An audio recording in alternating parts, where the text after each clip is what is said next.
The NSSF recently released a new study about a significant drop in gun violence. The president of NSSF, Steve Sinetti, joins us live to discuss it. How's it going? Fine, thank you. How are you doing today, Colion? Doing pretty good. Good to have you back on the show. It's been a pleasure. Our honor. Thank you. Absolutely. So, just for those who don't know, please tell us, let the people know what NSSF is. Well, we're the trade association for the firearms and ammunition industry in the United States. Mm-hmm. So we, NRA is a membership organization. We represent the trade, the business, the manufacturers, distributors, retailers, gun clubs, safety organizations, that kind of thing. Absolutely. So, so let's talk about what the NSSF has learned about firearm fatalities. Great. Well, the National Safety Council has been keeping records of accidental firearms deaths since 1903. And as you might imagine, there were thousands of firearms deaths back in the day before they had organized firearm safety courses or training or that kind of thing.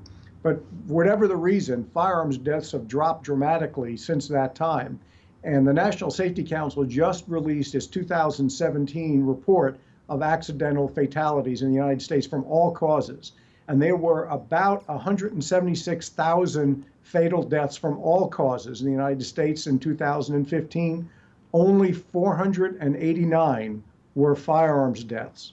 So firearms deaths represent 0.3% of all the fatal accidents in the country. It's an all-time low. It's been going down dramatically. It's down 69% in the last 10 years.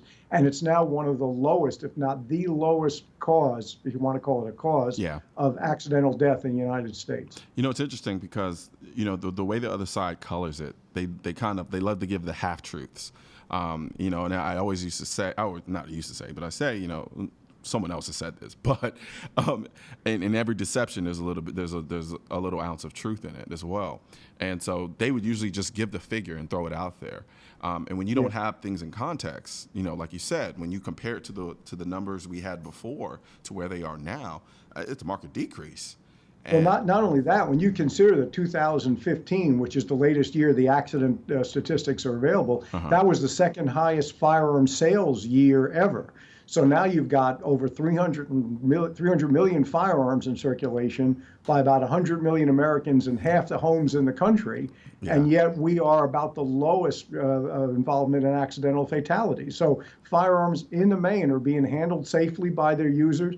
They know how to use them safely and responsibly. They follow the basic firearm safety rules that the NRA and the NSSF and Boy Scouts and 4-H and all these other groups have been preaching over the years. And they store firearms securely when they're not being used. I mean, they're following the rules and the results speak for themselves. You can own firearms safely and responsibly. And it's not like there are people, you know, unfortunately dropping like flies because of gun accidents. That's just not the case. Now, do you think we, in many ways, undermine our progress in terms of changing the perception of firearms and the gun culture in this country? And I'll say this to give you context.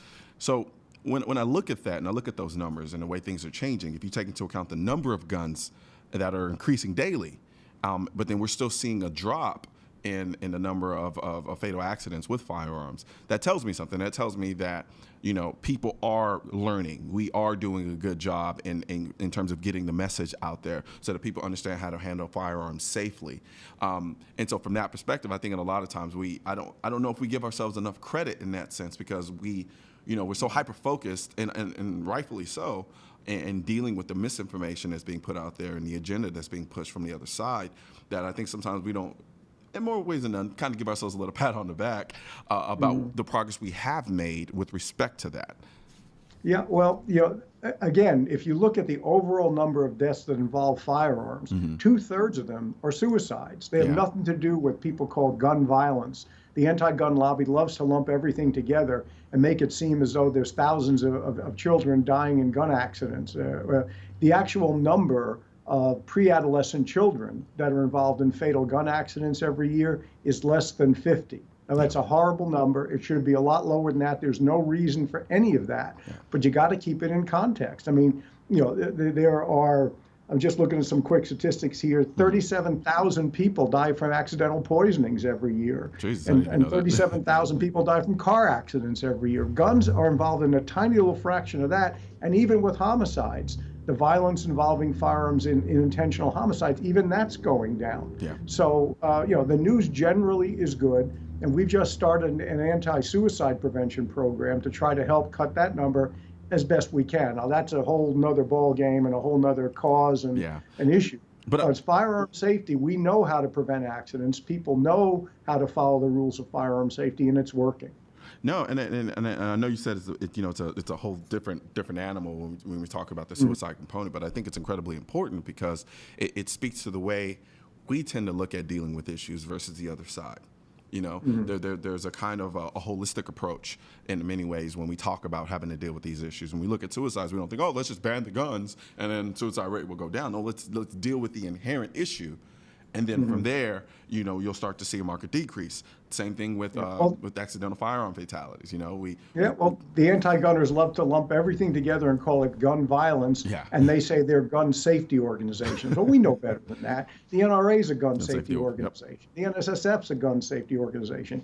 There's lots of gun safety organizations out there that preach true gun safety, not gun control, as a way to say that they're firearm safety groups. To them, firearm safety means no guns anywhere by anybody at any time, and that's completely unrealistic. Yeah. Guns are a part of our culture. Guns are vital for self-protection. Guns are used for hunting and sport shooting. Your viewers know all that. Yeah. But the other side likes to say gun safety because they know that if you're on the side of gun safety, you're on the right track. You're with the angels. Well, guess what? Yeah. We are the gun safety people. The firearms people are the gun safety people. We've been providing the education to keep people safe when using guns, and we provide the means to help people do exactly that, to store firearm safety when they're not in use.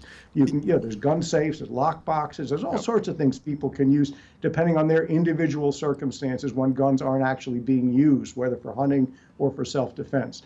Personal responsibility is always the key, and the other side just ignores that completely. They want to make it always the gun's fault or the gun owner's fault, whereas we are one of the safest activities you can do. The statistics bear that out. We're not making this up. Yep. This is from the National Safety Council.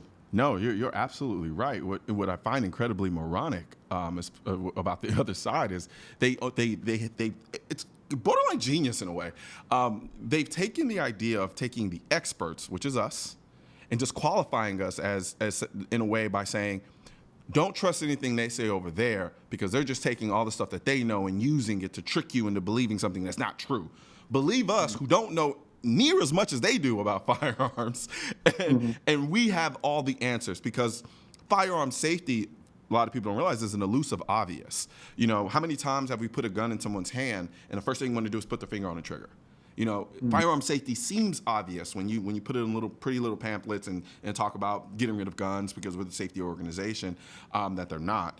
And use that in a way to kind of misinform other people about the real aspects of gun and firearm safety. And I find that incredibly intriguing, the way they've managed to kind of do that. They benefited from their own ignorance in many ways. Yeah, and there's a natural fear on the part of people who don't know and understand something to be afraid of it. I mean that's a logical Absolutely. thing. What we try to do, and the NRA tries to do, of course, is to preach education, demystify firearms, let people know how they work, how they can be used, how to use them safely. But instead, the other side takes the view that I don't want to know that. It's a badge of honor not to know anything about firearms, and to come up with some sort of moralistic argument and a simplistic solution that bears no reality to the way the vast majority of firearms owners own and use their firearms.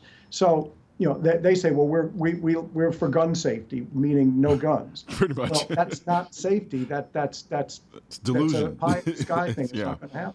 No, you're absolutely right, and it's interesting. And I try to always break that down for people who, especially people who are pretty don't have the experience with firearms, and have the kind of inherent understanding about firearms and just the overall topic when we start talking about the gun debate. And I try to break it down for them to understand that slippery slope. It's hard to point it out sometimes to people to get them to understand that their idea of gun safety is no guns. Right. And but for some reason, as long as they're not hearing, oh, we want to ban all of the guns, they tell you, oh, they're not trying to take your guns. And I'm like, that's not how it works. Because they know the moment they say we want to ban all of the guns, everyone would be on our side. They're like, no, that doesn't make any sense. We don't want to do that. But they understand. But so it's getting them to understand the kind of war of attrition, in so to speak, with respect to the gun debate. That's kind of the hardest part about talking to people who don't know much about firearms. And when you cut through the surface and get down to the core of what they believe, they truly believe, for whatever personal reasons or experiences they've had, they truly believe that the only safe society is a society with no guns. So they may say, well, we don't want to take your guns away, but really that's what they want ultimately, because that to them is the safest way to have our culture. And that's just not who we are. And it's unrealistic, and it ignores the fact that the firearms can be used safely the vast majority of time. And again, we're not making this up. The statistics bear it out. They try to play on fear and make it seem like you can't own a firearm safely, or you can't have a firearm in the house if you have a child because it's going to get up somehow and hurt the child. That's just not the case. And we need to make it clear that we're on the side of true gun safety, that we are the ones with the way to teach gun safety and provide the means to keep firearms safe when they're not being used. We're not just making anti-gun arguments and hoping that people get rid of their gun. Yeah, no, you're absolutely right. And the funny thing is, we are actually our strongest critics. You know, if I ever posted a picture of a gun with my finger on the trigger, I wouldn't hear the end of it. Absolutely wouldn't hear the end of it. And that's coming from the people who are pro-gunners. Like that's how vigilant we are when it comes to firearm safety. But we're going to take a short break, and then when we come back, we'll continue speaking with Steve for just a moment.